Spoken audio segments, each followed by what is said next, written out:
In the Community with Tall Mega.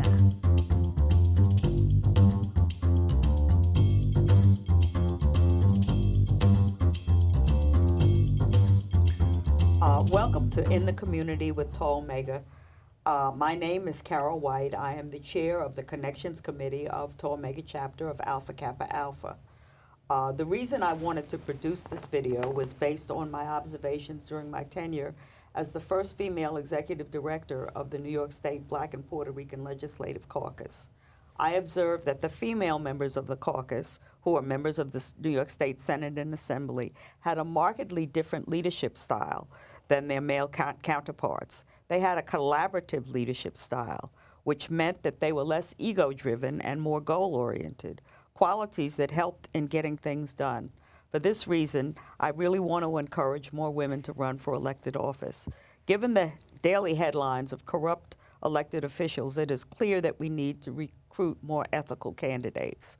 On reactivating with Alpha Kappa Alpha sorority, I was impressed with the talent pool among the members and the high ethical standards and commitment to community service to which we all are pledged. I am hoping that this video will encourage some of Alpha Kappa Alpha sorors to consider following in the footsteps of Alpha Kappa Alpha Tall Mega member soror C. Virginia Fields, who was a former city councilwoman from the District 9, and that's Central Harlem, and also the Manhattan Borough President. Currently, C. Virginia is the president and CEO of the National Black Leadership Commission on AIDS. We hope to have her with us at a future date. But we have with us Soror Helen Diane Foster McKay, currently New York State Commissioner of Human Rights and formerly New York City Councilwoman of District 16 in the Bronx. Thank you, Soror Helen, for agreeing to participate on this panel. In addition, we have Adrienne Kivelson from the League of Women Voters, an organization devoted to increasing the participation of women in the electoral process, and my soror Michelle Hardy, a member of the Connections Committee of Alpha Kappa Alpha Tall Mega Chapter. We were also motivated to produce this video by the small number of women who seek elected office. Yes, Adrienne and Helen, in preparation for the show, Carol and I looked at some research, and in particular, we saw a study out of Brown University, the Taubman Center for Public Policy, that surveyed women, and ultimately, the outcome was women are much less likely to seek elected office. Here's a quote I'd like to share with you and hear your views. Quote, women are not only less likely than men to consider a candidacy, but they are also less likely to take any of the steps required to mount a political campaign. Men are always at least 50% more likely than women to have investigated how to place their name on the ballot or to have discussed running with political donors, party or community leaders, family members, friends. So I'd like to hear from both of you your thoughts about this statement, and do you agree, disagree? Has this been your experience? Basically, I agree. I think it's getting better, and I think women are thinking about it sooner rather than later. I think we did have a time when women didn't run for office until their children grew up, that they were first committed to home. But now we have more joint parenting, and so younger women are getting interested in it. But I don't know many women who started thinking about being an elected official when they were in high school or before they applied to law school. In my experience, what I've seen is women become active and interested when something happens that triggers a passion, some community activity that they feel should be changed, that they really want to be agents of change. They're thinking more about what they can do as elected officials than just that they want to be elected officials. So I think things are improving. We're getting more women into public office, but not as many as we should. Okay. I agree, and I think in addition to everything Adrienne said, I think when you look at campaigns, and especially campaigns in communities of color, yes, they're the women that are the backbone of the campaign, from petition carriers to $5 and $10 and $25 donations, whatever it is. I believe that we allow ourselves to kind of be put in the position where we pick the candidate and the candidate isn't a woman. I see. But if in terms of my political career, if it weren't for the women who were doing very much the behind the scenes Right. work, I wouldn't have been in office. And I know, hands down, my father, who preceded me, or I preceded him in the council, Yes. wouldn't have been in office. So that was your way of moving in, like it was somewhat of a legacy. Somewhat, yes. Yeah, okay. What about the statistics? What does like the numbers look like in terms of like different elected offices, say councilwoman, the Senate? Well, the statistics are not good yet. Nationally, we have something like 78% of state legislators are men. In the Senate, the numbers are even higher. In the United States Senate and Congress, even higher. The City Council is a little bit better, not that much. We have 30% of the New York City Council are women, which is 15 women. We have to improve that. I must say, though, 11 of the 15 are women of color. So there has been an expansion of people of color in the council generally because of well, some people would like to say because of term limits. While many of us may not support term limits, the fact is that it has opened up more diversity in the council for women and for people of color. I see. Helen, tell us what motivated you to run for office. Many things. Why I'm reluctant to say a legacy. Yes, it's a legacy, but it was, I grew up in politics. I was the daughter of a minister and elected official. I spent many birthdays at Varick Street filing petitions. It was, you know, once I learned how to drive, I was driving a 15-passenger van, setting up tables outside of housing developments to get petitions signed, and then doing a food run to Majestic's Fish and Chips to get all our campaign workers something to eat. So I believe it was more a calling for me, and in our family, but how I grew up, I understood to whom much is given, much is required. And I was blessed and fortunate that I had parents who made sure that we were not only, you know, socially conscious, but just politically conscious. And so it grew out of a calling. And again, I didn't grow up saying, I want to be a politician. But early on, from my involvement in the church, from my involvement in high school, when I went on to Howard University, my leadership skills were there, and my ability to be involved and concerned about causes and mobilize people were there. And I think the biggest thing is that we have to expose our young girls and give them opportunities to see themselves as the leaders and not just supporting the leaders. Right. So you also had good training, though. Absolutely. You knew all about the arcade petitioning process and what's involved in getting volunteers and keeping them happy with some food and some beverages. Absolutely. The best foundation. And because at the time, with both my father and myself, we were never part of the Democratic Party, so we were always working from the outside. So we had our own campaign workers. We knew how to get our own petitions, knew how to raise our own funds. We never had the luxury of relying on organizations, which in the end was a blessing because we could put things and put people in place. And a lot of that support came from just involvement in the church and the community, and me being basically a daughter of what was then the 9th District and became the 16th District. Many of them had seen me grow up. And the League is a nonpartisan organization, but we do encourage people to get politically active.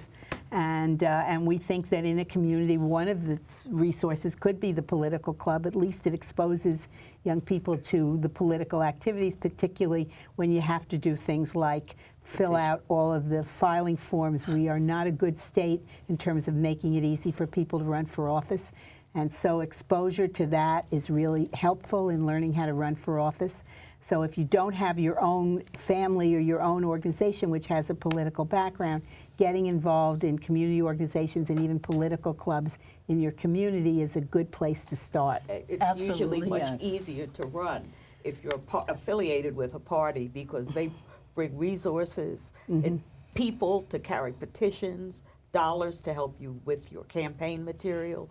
But Helen is a perfect example that you don't have to just go that route, but you have to do your homework. Well, but you have to be you basically should be enrolled in a political party. You can pick whatever political party you want to be enrolled in, but we have a very strong system of primaries in New York City and New York State, and they're not open primaries. And in order to run in a primary, you have to be a member of the party or designated by the party as their candidate. So a lot of decisions are made in New York in primaries. That's why we encourage people to become members of political parties. And then that opens the door to participating and to having more choices in who gets elected to run for office. Is there a window period of time? Well, there is. When you register to vote, and everybody has to register to vote, I mean, that's our first priority. Okay. We encourage people on the bottom of the form that you fill out to register to vote. There's a list of parties that have official lines on the New York State ballot, and we encourage people to pick a party. Check off that box. Not to say I'm not affiliated. We think you should pick a party, and then you become enrolled in that party. The problem in New York is if you want to change the party enrollment, it's very complicated, and you basically have to do it a year before an election. So that's why party registration and party enrollment is really important, and we do have political parties are very important in the electoral process in this state. Yes. Absolutely. Helen, how did you assess your strengths and weaknesses? Did you have something unique to offer? Did you experience any advantages or challenges because you were a female candidate? And what do you think are the essential characteristics of a successful candidate? I think that, first of all, probably being the female candidate, being the daughter of an incumbent, which at the time that I ran in Bronx County, there were fathers, sons, but I was the only daughter of. So I was an easy target. Yes. And I had to develop tough skin because I think that my opponents felt I could be beat up on, not knowing that I couldn't, in terms of my ability to represent the office, know that I belong there and I had something to give. I think my strengths were, number one, obviously, I was born and raised in the district. Number two, I was a child of the district. So a year and a half prior to the election, we had started going to churches all throughout the 16th district, really all throughout Bronx County, to get the message out and to make sure that people understood who I was and knew who I was. I have a bachelor's degree from Howard. I had gone to law school. I had worked at the Manhattan DA's office, was now in the private sector. So I did have a reason, and I had strengths to bring to the table. It was upon being elected that I understood better the significance of me being the first Black woman to represent Bronx County in a city office. So many women, interestingly enough, older Black and Latino women were appreciative and thank you, and I knew that I would see someone like you in my lifetime, and that was encouraging because I realized I was only here because I was standing on shoulders of people who had really paved the way for me to be here. Right. You mentioned having a tough skin. Do you think that that can be a deterrent or a factor that women consider and maybe a reason why more women don't run for office because of what they see ahead of them in terms of maybe being beat up on for different reasons? And I think women Just are tougher than men, and in a lot of aspects, and that we are able to get to the issue. I can give you an example. When I was in the city council, we were at a stated meeting, and a young woman had been assaulted. Right. And my fellow male colleagues were arguing. One was arguing that this is a behavior of a borough, and the other one was defending the borough, and they went back and forth. And I had to speak up, and I said, enough of the testosterone. right. A woman was assaulted. It's not about you. It's about what we're going to do for this woman and women like that. So I think it's not a matter of tough. Again, I think it's about access. I think it's about education. I think it's about empowering. And I also think it's about women, and I say this especially for women of color. We are the backbone of our communities. Yes. We're on the community boards. We're the ones that go to the PTA. We're the ones that know whether our schools are performing or not performing long before a list comes out saying they're not. Right. And we have to not only be the ones that are fighting in the community, but the ones that stand up and say, you know what, I'm going to run. I'm going to take it. And as you know, we can multitask. We have no choice. Right. And I think that you're seeing more and more women get involved.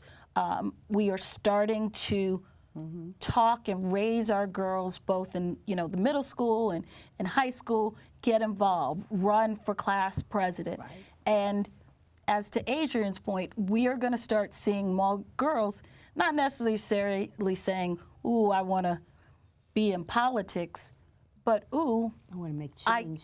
And why can't I? Yeah, that's it. There are also some statistics that say when women and men run for the same office, right, women have just as good a chance of winning as the male does. Exactly. So women are good campaigners, and I think they bring a perspective that, and particularly for the perspective what you're talking about. I mean, the sexual abuse cases, that this wouldn't even be an issue in this country or this city or this state without the women really raising these issues. So I think things are slowly changing, and in New York City we really have an opportunity, I believe, to encourage more women to run for local office initially. And so I think things are getting better, and I hope that we will get more high school students involved in activities, and we'll encourage them to be involved in their community projects. What are some important things to consider as you assess your ability to mount a successful campaign? Well, I think first you have to decide whether this is something you're committed to, that you have a passion for it, that you have a point of view, that there is something you want to do that you can articulate. And I think you have to consider if you have any base of support or how you can achieve that. And one of the big things you have to think about is, are you willing to go out and ask people to give you money? I think that women have some more difficulty than men in going out and literally asking for money and asking for more than a $5 or $10 contribution. While we have a wonderful campaign finance program in New York City, which is really probably the best in the country, you still have to go out and you have to ask people for money. Can you talk a little bit about that? Well, it's a terrific program. It is a program which provides matching funds for candidates who receive small contributions, particularly from their district.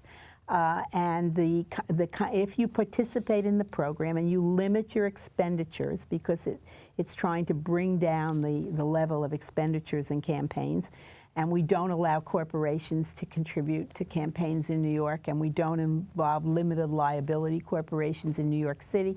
So you're going out and you're asking citizens to contribute. If you get contributions of $175, maximum $175, you can get a 6% six times that amount. So for a $175 contribution from one person, you get over $1,000. Wow. It's really a very generous matching campaign, and there are set amounts for each office. You do have to come in with showing that you have a serious candidacy. In order to participate for city council, you have to go in and show you raised a certain amount of money from a percentage of people in your district. Exactly. It could be 75 or 100 people. I don't want to give exact numbers because it changes over the time. But it's a very generous campaign financing, and it has made it, I think Helen will agree, it's made it possible for people who run for office who never would have been able to run for office. You do not have to depend on the fat cats, and you really can do it in your community. It gives community members a sense that they are really the people who are putting the candidates in office. And the other side of it is it's a very strictly audited program, so that you have to justify every expenditure and you have to show where every contribution came from. And they're posted publicly on the Campaign Finance Board's website, so you will know who gave and how much they gave. But it's a good program, and the Campaign Finance Board is a wonderful resource because they run classes and they do training, and people can call them up and they'll just answer questions on the phone. We think it's really a terrific thing that New York City has this, and that it has made it possible for many people, particularly more women, to run for office. This is only for the city council, public advocate, it's only city offices. The mayor, the public advocate, the controller, and the members of the city council and borough presidents can utilize the campaign finance. Are there other free resources for if there was someone viewing that wanted to run for office in terms of guiding them along in initiating their campaign and what it all entails? Are there training programs? Well, some of the political parties run training programs. There's in New York City, the political parties run their own training programs. The League of Women Voters has run courses over the years to do this. I think Carol participated in one. It was a very good program. We'd love to do it again. We don't know that when we can, but we would like to do it again. And because we encourage people, but it's not easy. I mean, it's just not an easy thing to do if you don't have the background. Right. So a campaign manager is important, but a treasurer is more important. Yes, exactly. A knowledgeable treasurer, because they have to make sure the money is accounted for properly. And so this is, and the other part of the petitions, which you referenced. I mean, you have to get petition signatures. The other candidates can challenge the petition signatures. You can only get petition signatures from people who live in the district, who are enrolled in the party. I mean, there are a whole list of things. So it's not, in many ways, we think it should be easier for people to run for office, but the system is slow to change, and you have to know it when you start, or else you could be in a lot of difficulty that you don't want to be in. Right, but it sounds like the money and the fundraising are key. That's huge. Yes. I mean, I know for me, I'd rather speak in front of 20,000 people than ask for money. It was very difficult, right? Because basically you're selling yourself. And you're asking someone, and I took that very seriously, to invest in you. And I know, from simple things, if you gave me $5 or $25 or $250, I made sure that before the checks were deposited, that a thank you note went out, because people didn't have to do it. Right. I think you have to know that it's tough, but it's doable. And also, a lot of people see the end result and think, oh, this is great, I can do that. And you probably can, but it's a lot of work that goes into it. Going back to your question, where can someone go? I would encourage them to learn on the ground by being involved in a campaign, by working on a campaign. You know, you have some people, when I was term limited it out, I had some people who were like, oh, I'm going to run for your office. And I was like, great. And I'm thinking, do you even know what a petition is? Would you know where to get your petition printed? So you have to have some community involvement. And you have to be able to go out, talk, listen, make sure this can't be about ego. If you are doing it to, you know, promote yourself, at least in my opinion, the voters see right through it. They're smart, and they know if someone is promoting an issue or a cause as opposed to someone using this for the next level. Yeah, in New York, I mean, we are unique even in the state. I mean, the state doesn't have the type of campaign contribution limits that we have. There's corporate donations, and we really have something that is trying to really keep this a very clean, honest, And democratic process and transparent process. And I think it's easier for women to run in that type of system than when we talk about unlimited contributions that come from all types of corporations and special interests. So, I mean, that's really something that we have that's unique, and I think it's a particularly good opportunity for women. You do not have to go out and get $10,000 contributions. You cannot get a $10,000 contribution. There's a limit on contributions around, even if you're not participating in the campaign finance program, there are campaign limits in New York City. And you have to report them. So it is encouraging to people who don't have access to corporate giving of $50,000 or $100,000. That isn't even permitted in the city. And so I think we... And I also think it gives the voters a way to get involved, where my $25, and I know when I ran for office, it was those little contributions that came every few months that made the difference. I thank you all for sharing your successful strategies, and we hope we motivated you motivated some of our sorority members and others, other women, to run for office. We have provided 3 web links for organizations, including the League of Women Voters, the Board of Elections, and the Campaign Finance Board, that would be valuable for you to contact. And we're available to help if you decide to seek office.